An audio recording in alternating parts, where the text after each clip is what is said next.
Back again. We back again? Back again, man. It's the Wayno and Akademiks show. Actually, no. It's Everyday Struggle with only Wayno and Akademiks today. Nadeska is still feeling under the weather. I talked to her yesterday. I thought she was getting better. She's usually giving me health advice. Yeah. But she sounded horrible, and I finally told her, I said, go to the doctor or something. Well, you know what the thing is, though, I ain't gonna lie, man. Like, we run a very, very strenuous year. You know what I mean? We record a lot, then we got our own shit. I think it's starting to weigh down on us. Yeah. On the way down. We're getting towards the end of the year.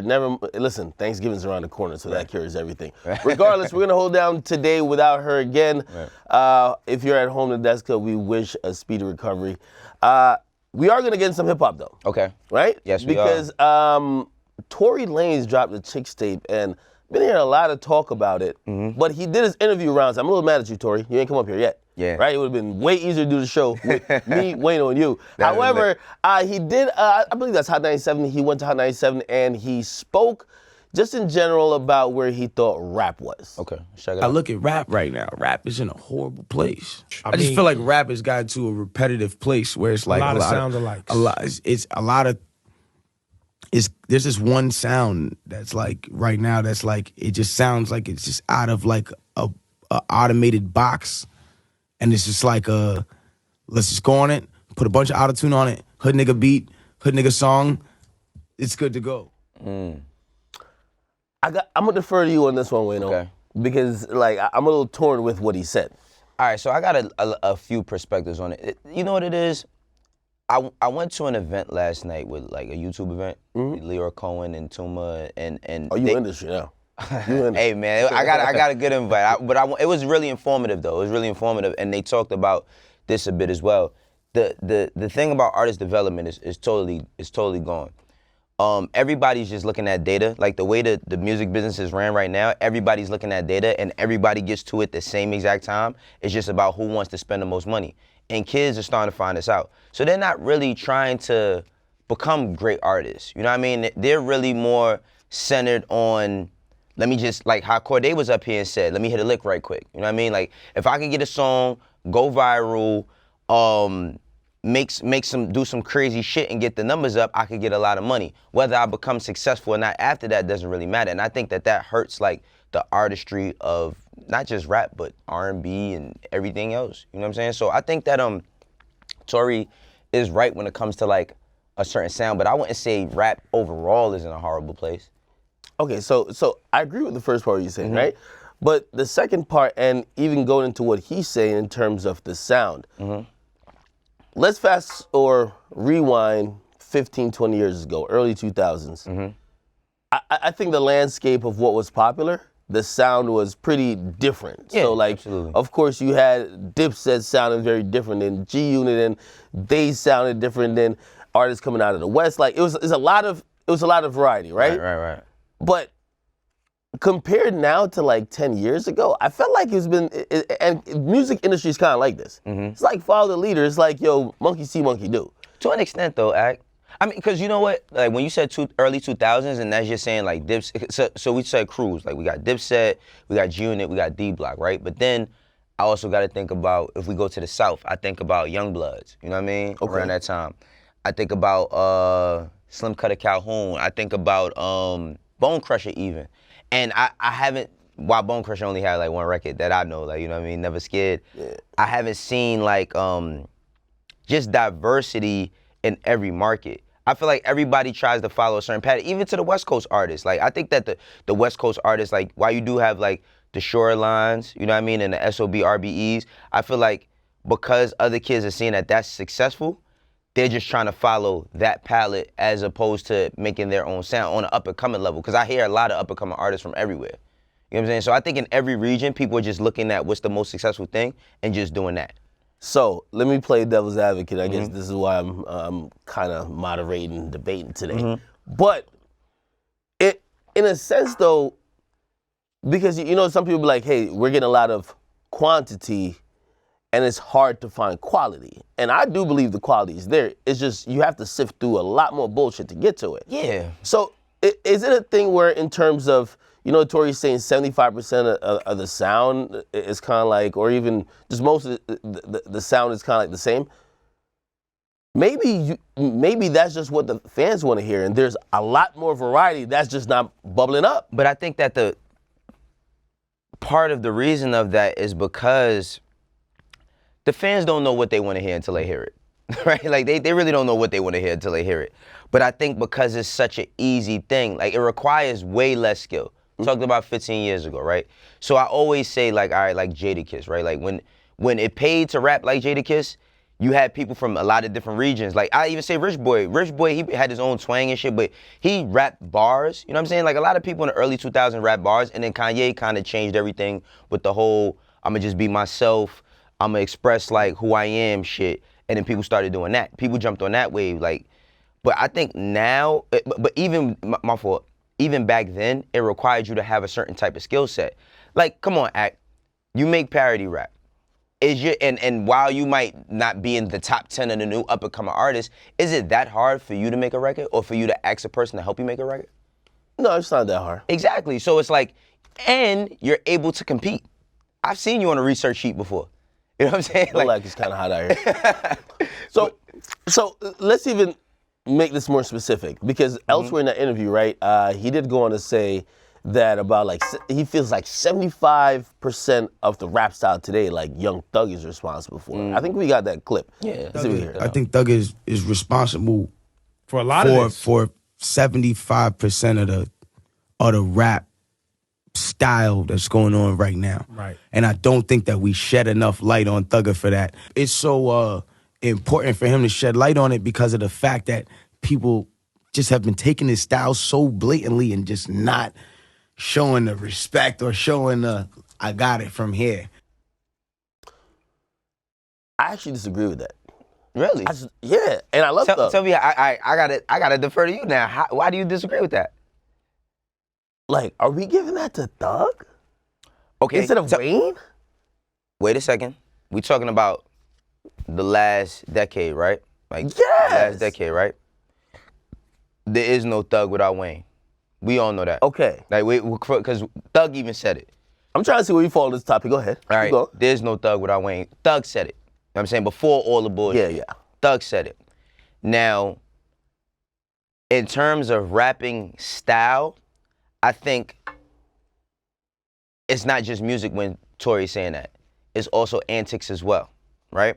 When Thug first came out, his social media antics with him calling other dudes bae or leaving heart emojis, and everybody was like, oh, he gay, leave him alone. He trolled on a very self-deprecating. He knew niggas was gonna make fun of him. He knew niggas was gonna make fun of him, right? He knew that, right?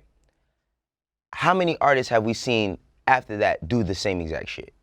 Tons, countless amounts. And a lot of them have come and gone, right?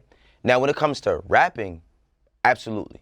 Absolutely, a lot of people, I think that Thug has a sort of like skeleton for making sound right now. And the reason why, I think a big part of the reason why he doesn't get a lot of credit for it is because people just don't like him because they don't understand him. Because for everything he presented, when you listen to his music, you fuck with him, right? Like, to me, he's never really made nothing trash.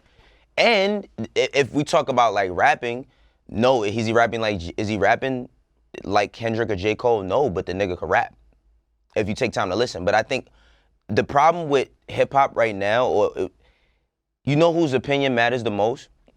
It's still only the dude in the barbershop. And I'm not discounting that, but it's only the dude in the barbershop that says he doesn't fuck with anything from a mainstream like media level. That's the opinion of like what hip hop is. And nobody really opens up to shit, because So Much Fun is one of my favorite albums this year. And I think if you put it against majority of niggas who's even rapping a lot on their shit, it can't fuck with it. So I think that Thug is like, he's definitely one of the biggest of the 2010s. So, again, if you're crediting Thug, I'm crediting that to Wayne. But fine, let's say, since we're going since 2010, we're changing the goalposts. We're moving the goalposts a bit. So we're saying Thug. This is my problem with the like 75%, right? Because while I won't sit here and say it's not 75. Okay. But I really believe it's how the industry has changed. I could make a strong argument that about 75% of the hits that are coming out are coming out. Well, it's definitely coming out of Atlanta. But I could say either that QC and like even YSL like structure, like they're controlling the sound. Hence, that's why not only, by the way, like a lot of the artists who sound like Thug, they're signed to Thug. let's be clear about it. Nah, you're right about that. It's not like some competing rival niggas who sound like Thug. It's like you sound like three niggas and they all sound like him. But I think like, I mean, Tory didn't. I mean, he didn't elaborate too deeply on it. But I think like when you see a lot of up and coming guys, like I've met 10 versions of Young Thug this year. You know what I mean? As far as artists trying to get signed and got good music, but when you listen to it, it's like, all right, it's kind of reminiscent. And how can we be? It's not. Thug has only had like a 6-year career that we really know about, 7 tops, right? All right, like this might even be getting a little bit too deep. Okay. But when you think about Thug's rap style, what do you think of? When I think about his rap style, so what, I think of what would you hear what Thug raps, and if someone raps maybe similar, you're like, oh, he rapping like Thug. So high pitchedness in your voice. Okay. You know what I mean? High pitchedness in your voice to begin with. I think a bit of a flow where you really can't understand what a motherfucker's saying sometimes. You know what I mean? I think that's in there. And the melody. I think those mash together. Like when you and that's all. That's what people are looking for in a good artist. On the other hand, they shooting super low for other things that they trying to get. Like a lot of the records that's coming out and is popping off and people are gone in a year. Like that shit is super low skill. I think that Thug has an actual dope skill set, but I think that it's easy right now. It's easy to kind of patent anything to say what you want to be as an artist, because you got so much information. You know what I mean? I'll throw in another one into the mix. I think it's Thug and the Migos.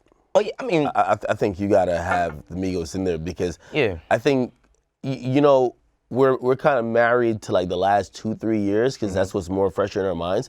And a lot of artists like. By the way, I think Thug is getting his roses. That's been my theory with kind of analyzing his albums. Why y'all niggas ain't fuck with the other shit? They weren't trash. Yeah. So much fun comes out. Y'all realize how much impact it really had on the game because ain't no Gunna, ain't no Baby without Thug. Now y'all like, okay, you ready to accept him. But before, earlier in the first half of 2010 to 2020, we were like, I mean, I'm saying we collectively, we were really critical of Thug because he was going at one of the legends that we love. Absolutely. But I think now he's getting the flowers. So, but the first half of the decade, who was being more copied than the Migos? No, wait a second. There was actually a Migos flow. They were saying it.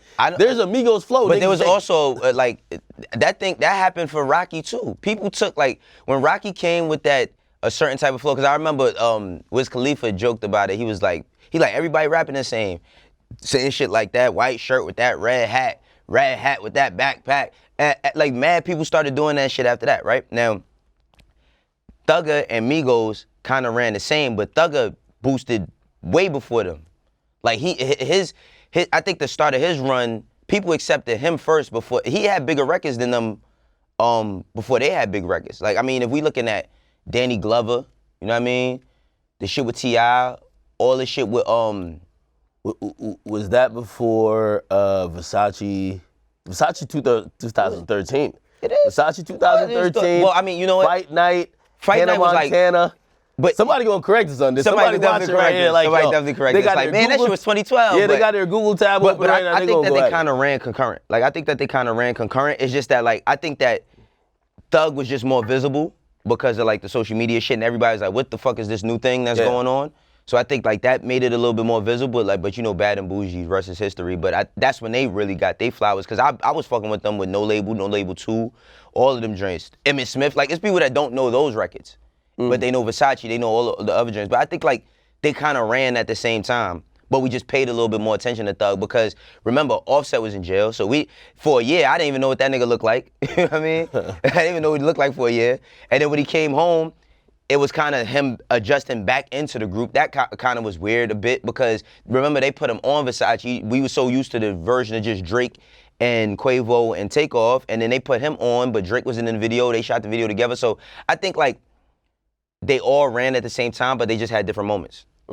Yeah. I think that's a conversation we could continue in the future because I feel like the sound of rap and how it's changed over just even 10 years. And as we're wrapping up this decade, it gets really complicated. Right. So we can have that discussion another time. But still, we're going to stick to talking about Tory Lanez because the reason why he's running around here giving a lot of these like hot takes is because his album, Chixtape 5, is dropped. Right. And we didn't give a review on Monday. There's a lot going on. But let's see what we really thought about this. Pretty much it was featuring a bunch of guest legendary people who kind of appeared on some of their legendary songs or remakes of it. Yeah. You had T-Pain, Chris Brown, Jagged Edge. Trey Songz. Come on, man. Ashanti, Fab. So before we get into it, I want to know this. Because we have, you know, it's always a question of debut album versus mixtape, mixtape versus EP, sophomore album, etc. Chixtape 5. Do we consider this an album? Album. We consider this an album? Album. I have even a different thought about like just, and this is where I gotta wait for like Nadeska to come back. Cause this is where she interjects. Honestly, like, I give this album a 10 out of 10, just like I gave, and you gotta wait. Okay. I'm giving, pretty much in hindsight though, I'm giving Jesus is King 10 out of 10 on presentation. I don't even want to go there right now. No, presentation and execution, all the way, bro. Like when I'm watching Kanye with a huge choir just going in. Yeah, I get the presentation is crazy. I get that. The presentation that he has with Chixtape. No, it's insane. Like it's insane. It's insane. It's you know, insane. like that's the packaging that I think that a lot of artists, like, they usually drop their project like, oh, we got a hit, it's streaming well, it's doing well, it's on the charts, let's drop the project. Presentation's kind of low, or it's mediocre and cliche. Right. This shit, it was like, he tried his best to create a moment, and the amount of work he probably put into clearing all these records and getting the artists on the records, I gotta say he did. So that's the most impressive thing to me. Right. It definitely is an album. Okay. I can tell his label's treating like an album. Right. I can tell he's treating like an album. I can tell just off numbers, like just the projection so far. He's doing like 80, right? Supposed to be like 80? That's like his highest he would have ever done. It's kind of like an album as well. So in terms of quality, so everything else looks like an album. In terms of quality, I think he executed really well. I think so too. There's a bunch of joints on here, and I think if I had to tell you, like, yo, Wayno, yo, even a simple, like, fuck you rapping, if I told you, yo, you got to go back and go remaster Reasonable Doubt, you feel a lot of pressure. Oh, absolutely. Anything that consists of legendary songs, a legendary artist, like, you're going to feel pressure if you have to go back and touch it.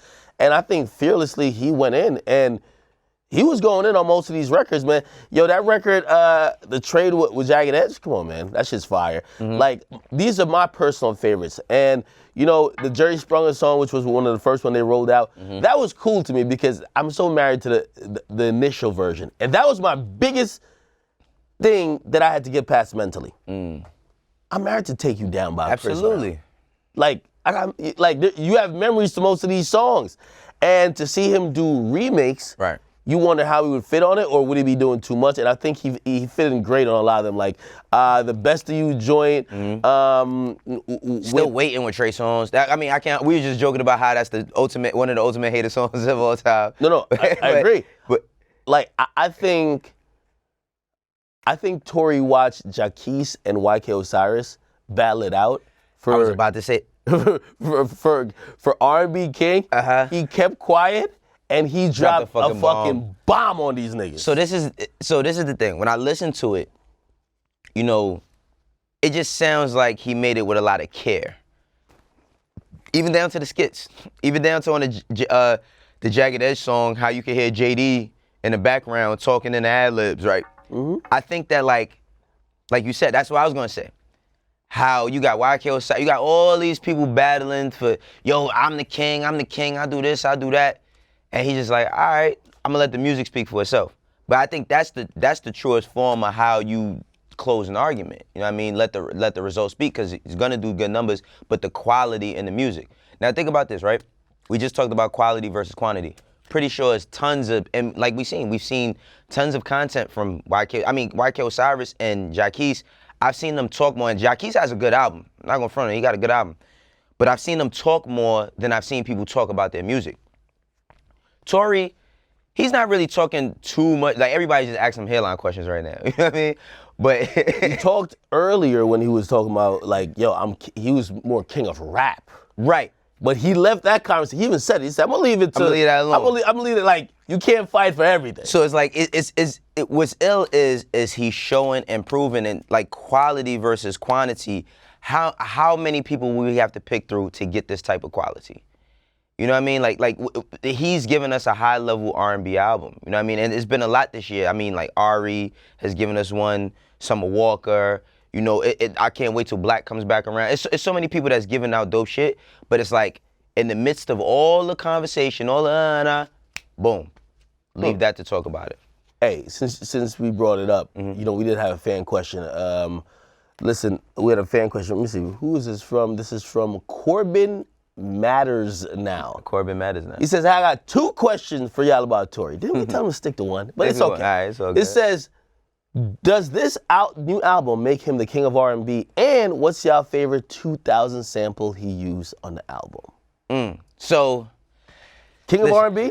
You gotta stamp it or not? I'm not here to crown anybody, man. But no. It's everyday struggle, baby. You better I will say. We need a definitive answer. Well, I will say, my definitive answer is that for what Tory Lanez is doing, he's one of a kind and nobody can fuck with him. You know what I mean? Like, the kingdom, he has to run his own kingdom. I'm not here to crown him that. But I will say that he is making the strongest argument.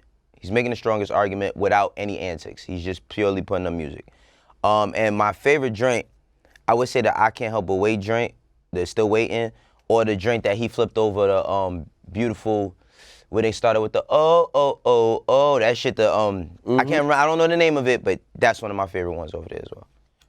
Same question for you, brother. Is he the king now? So you know, listen, I don't know how your mentions look, but trust me, Team Breezy, they've been on me. They're like, yo, just stop, because when I say YK Osiris is king of R&B, that's a troll. Like, just let everybody know. Right. But in reality, like, a lot of people, they're like, yo, they feel really disrespected that Chris Brown is like almost like an afterthought, or we just try to box him out somehow. Oh, yeah, he been here for 10 years. Like, you know, he's over 10 now. He's only 30, and still the king. So really, the king is Chris Brown. Let's just end that discussion. Now, in terms of, we could consider the Prince. Like, that's how I'm looking at it. We could consider the Prince. Okay. YK Osiris, Jacquees, and y'all battling for the Prince. Wait, Akademiks. Wait a minute. Wait a minute. Wait a minute, Act, because remember what we was talking about, 6ix9ine making his stated claim for the King of New York, and I said, what, did Jay-Z stop rapping? Like because we put him at such a high regard, whatever, I don't think he got it. Look at him. I no, because we hold Jay in such a high regard. Okay, go ahead. And I'm like, yo, when he didn't stop rapping, he's still as good as he's ever been. And you said all these different things why 6ix9ine could possibly be the king due to his sales, not only his sales, his Billboard charting, he's making music that's impacting, all of that, right? So now look, I hold Chris Brown. I hold Chris Brown in a fucking space where he's untouchable. Go ahead. I hold him in space where he's untouchable. But how can we not have a case for Tory? Why does Tory have to be the Prince? Wayno, I'm glad you had one of those moments where you're like, yo, let me bring up some old shit. Let me bring up some old shit. But I got you. All right, and there's no backpedaling here either. Go ahead. Here's the thing, though. Right. At that time, and when we talk about just even New York hip hop or whatever, it's like we're judging, like, a lot of times what you've done for me lately. Absolutely. And again, while we respect the OG and we know he's a legend and we know he is a king overall, Jay doesn't put out music like that. Right. When you see a nigga who is, it's, you know why I got at YK Osiris for saying that? Why? I don't think he's trash. Okay.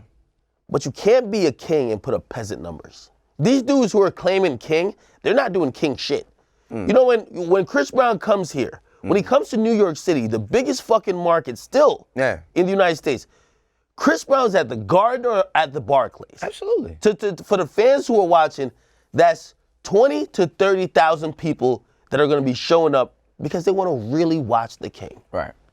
no disrespect to anybody else that's trying to get in the conversation, they're not even bringing 5,000 people out. And if you're gonna claim King and you don't have King accolades, I'm gonna look at you weird.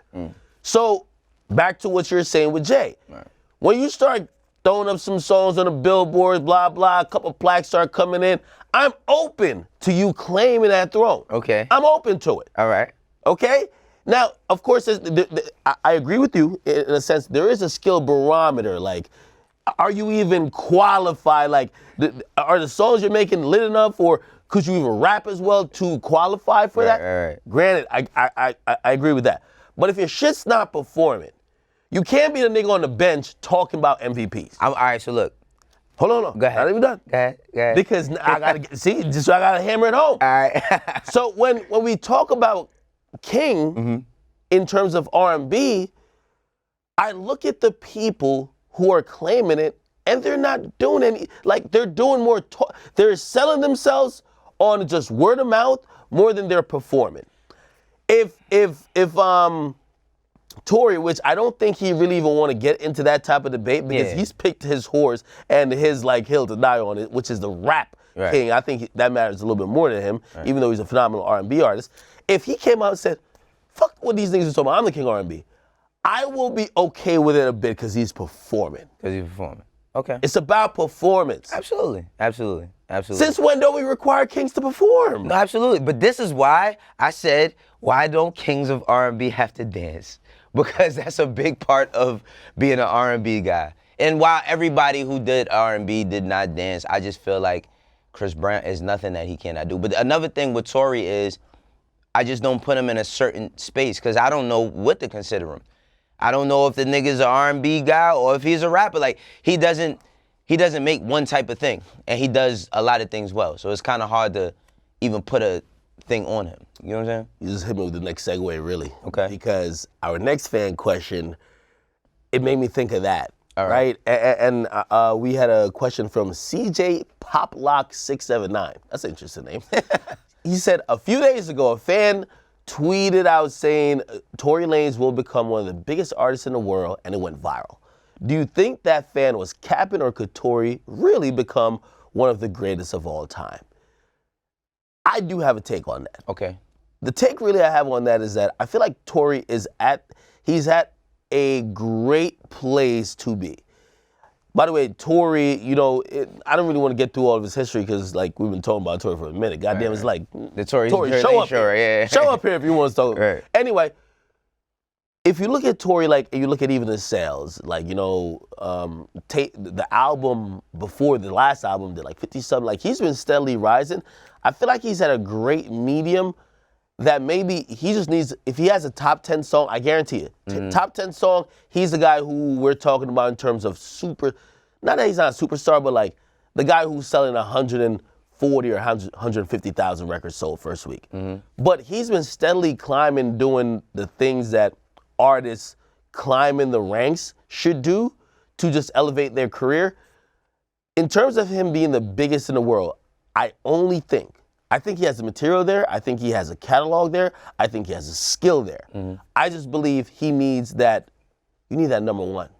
You need that number one record. Yeah. You feel me? Like, everything is cool, and we could look at a lot of artists who we see, you got the skill, you got this, you got that, but they usually eclipse and pass that little threshold when they get that number one record. Yeah, I think he needs that too. Like, I definitely think that he needs that too. It's like, what was the big record that Chris Brown had before was it Forever?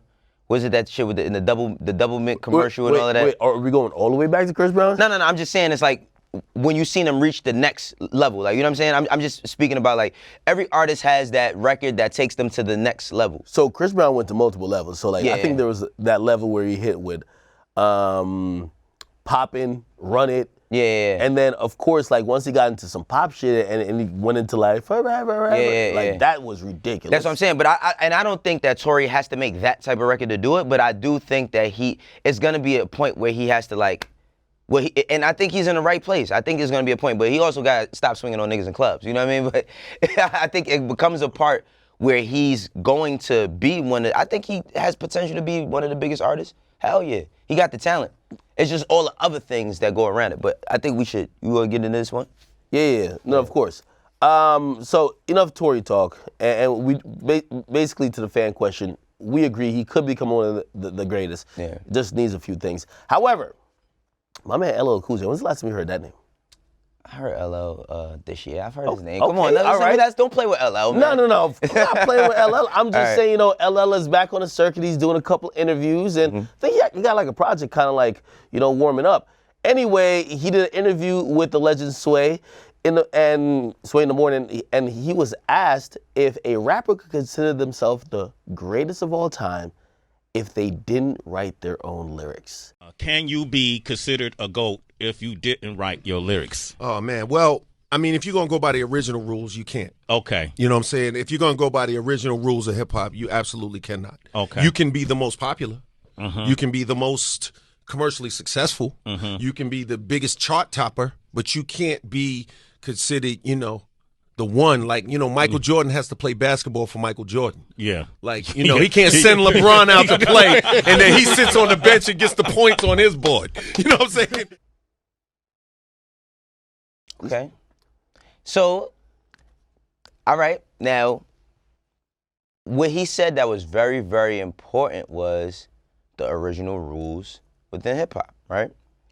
And I feel like the way hip-hop evolves, the fans evolve, the journalists evolve, everything changes. People start making different rules. Like, of course, I wish it was the way it was, but like, yeah, I think that Well, before we do that, What? what rules do you abide by? And then secondly, we could talk about how the rules have evolved if they don't coincide. I've always had an issue with like the ghostwriting shit to an extent. You know what I mean? Like I think like ghostwriting has been more of a thing, more of a business thing. Now that's why so many people do it, or so many people accept it, and now it's at a point where nobody cares. Like a lot of rules in hip hop in the early, like when certain things started getting put out there and people started saying that they didn't care, and this is about people's credibility or where they was from or who they were actually, and people didn't care, that's when everything changed. And I think that like now it's like, I don't care if you wrote it or not, I like the song. Could your greatest of all time have a ghostwriter? No,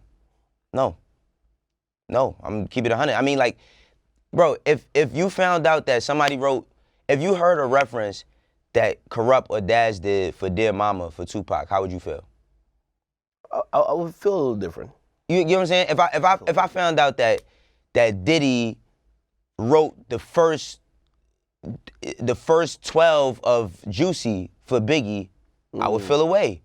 If I found out that Jadakiss didn't write Why, it would make me feel differently about these artists. Now, these kids of today don't give a fuck about that because it goes back to the conversation we was having earlier. The skill barometer is set low. Like you couldn't, when I was, think about me for hip hop with me, that shit started in me being in school at the lunch table. If you wasn't good enough to rap, and I wasn't even rapping, but if you wasn't one of my friends and you was gonna have to rap, everybody made fun of you, or if you took somebody else's rap that they knew, like your brothers or something, you would get joked on for that. So it's like, that's what started that for me. And I do stand by that. Like, I don't think you could be a... I do want to ask a question, even though it's part of how I've kind of seen why I believe it's a little bit more prevalent, but maybe even why it's a little bit more accepted. I do believe ghostwriting or getting help with records or just getting records, whether they give you the hook or they just give you the whole record, I think it's contributed to artists having more longevity. I think every artist, when you start off, like usually your first project is largely comprised of shit you've done before. You have about a year and a half before, at least if you ask me, the money and all the other shit that comes with being famous gets to you. You don't really got time to really put in like that. Come on, No, wait. All right, go ahead, come on, act. Again. And also, you get burnt out. I have examples for all of those. And when I mean burnt out, it's like people are just tired of the same shit. Like people are tired of the same fucking metaphors. Right. People are tired of the same like rhyme schemes. Right. So to avoid that, but go ahead. and I felt like some artists have tried to cheat that process to say, hey, I get other people to bring some new shit that I don't feel like I'm getting stale. Given the amount of money that's in music And when you build up an artist, like think about the top 5 artists in the game, how much money how lucrative it is for their record labels. I think that's why, I'm not co-signing, I'm just saying, I think that's why it's almost become prevalent. And you know right now, you know that if an artist gets signed to either Atlantic or these other labels,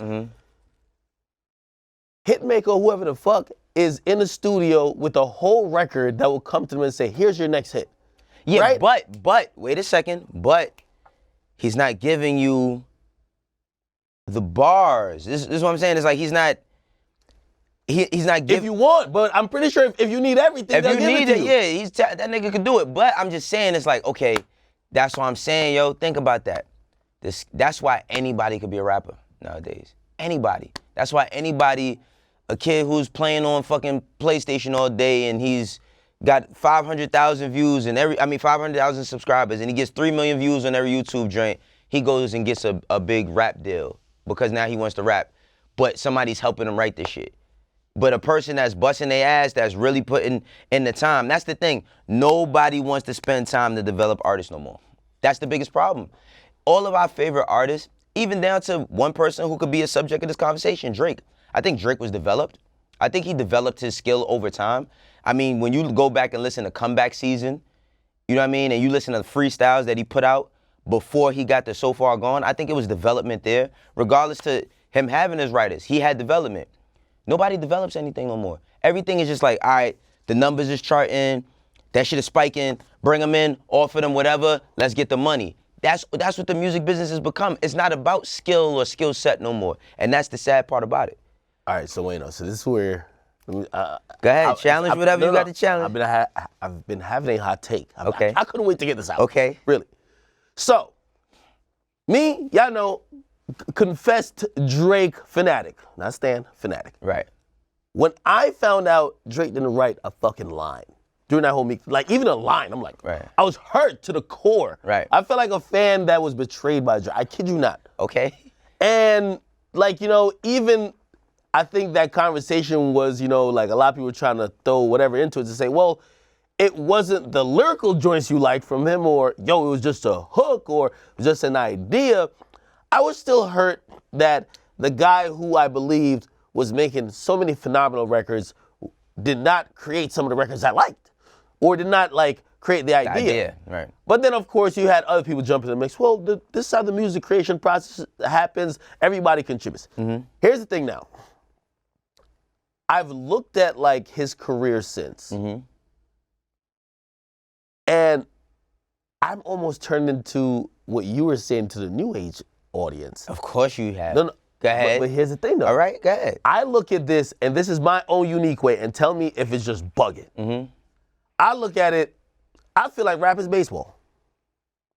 Oh, with steroids? Yes. All right, so look. And wait. Okay. If I ask you right now, who's the greatest baseball player? I don't know if you're Barry into Bonds. He You see, has right? an asterisk by the name, and he's possibly used steroids. We don't know when, we don't know how long, we don't know how much, like we knew he was gonna be dope, whether he used it or not, we just can't pinpoint when he did, but we do know there was a difference and there was a significant that's one uptake. analogy. That's one analogy. Go ahead, finish. So you call him the greatest, and you put an asterisk by his name.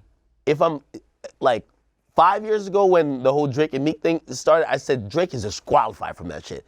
These days I'm more thinking along the lines, I'll throw him in there, I'll still have the asterisk, but he's in that conversation. All right, so look, this is the thing, because the popular thing to think is that because I'm friends with Pusha T and I'm friends with Meek and I've never met Drake in my life that I don't like his music. That's not true. Yeah. Love the nigga music. I fuck with his music. And while it's certain shit that he say, I be like, damn, you use that analogy, right? So let me make one. We don't know, right? The lyrical shit, we don't know if he had help with any of his lines. We don't know. We know that somebody gave him an idea for certain other shit. We know that if he comes up with a 5 a.m. or whatever, while it sounds so good, we can't fathom the idea that somebody could have possibly helped him. We don't know. So I ask you this. You with a young lady, and she cheats on you, and she admits to... This is a wild analogy. It is. Well, okay, go ahead. It is. But she admits to, yeah, you know what? That was that one time, right? What does that do to your trust? It shatters it. It shatters it. So all I'm saying is this. All I'm saying is this. Why I do believe, because when people say, when LL and all, and they bring up these topics, them niggas really just want to say Drake without starting up some shit. Whatever the case may be. Why I do believe that Drake is still one of the best niggas I've ever heard get on a mic ever, right? Best at making music, he got all his numbers. It's still a part of me that be like, from time to time.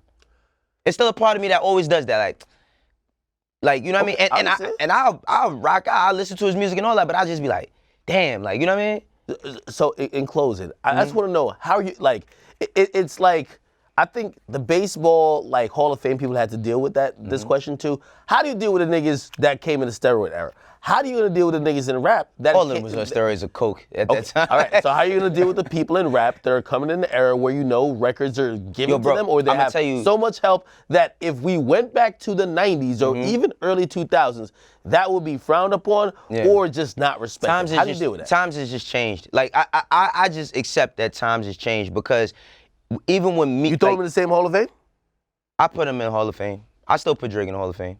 But the thing is, like, times has changed. See, the thing is everybody was so critical about Meek's rap that he had, his diss or whatever, which it wasn't the best diss. He dropped it really fast. But he thought that him saying that was enough. Because from the era, when nobody cared, that showed you how hip-hop, it was, that opinion doesn't matter anymore. And I'm not gonna lie, even for my opinion, that opinion in this game, it don't matter no more. Cause when everybody, when that shit got aired out and people was like, oh, shit ain't right, niggas was still like, fuck that. Twitter fingers. You know what I mean? Like, they still ran with it. And I'm not trying to make it into just an issue about him, but I'm just saying, people don't care. Like, you could be a fraud, you could claim to be like a certain type of person and it get aired that you're not, and people would still like your music. Like, all the rules in hip hop in the early ages came from the streets, and the streets is no longer hip hop. And that's a very powerful statement. I think we can have that conversation to continue, but we have to. Let me move on to one more quick hit before we get out of here. Right. I could already hear the desk like, we gotta wrap. Right. Listen, Kanye West.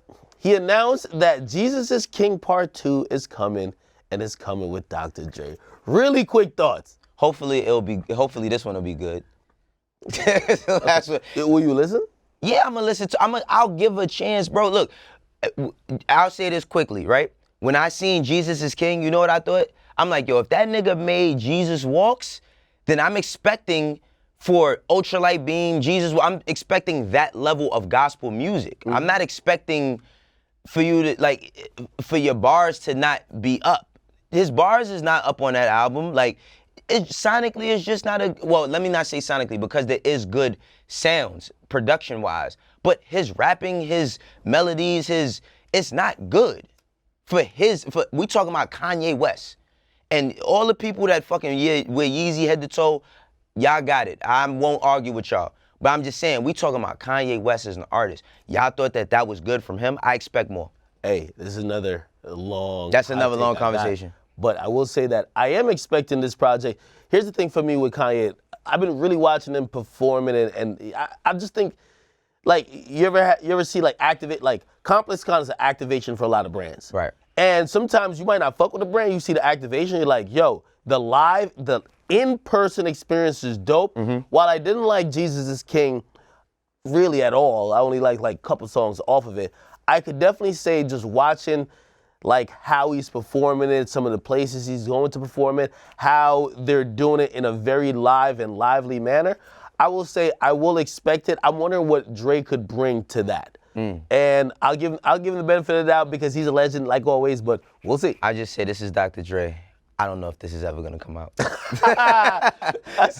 Hey, you have a point. Right. Hey, listen, we do have a bunch more topics to get to, but we gotta save some for tomorrow. Hopefully Nadesco will be back tomorrow, but you know, I told her, I said, take all the time you need. Take the time. She deserves it. Yeah. Me and Wayno, we gonna work it out here, okay? We're holding it down for you, Des. Anyway, thank y'all for tuning in today to Everyday Struggle. Make sure you guys tune in tomorrow.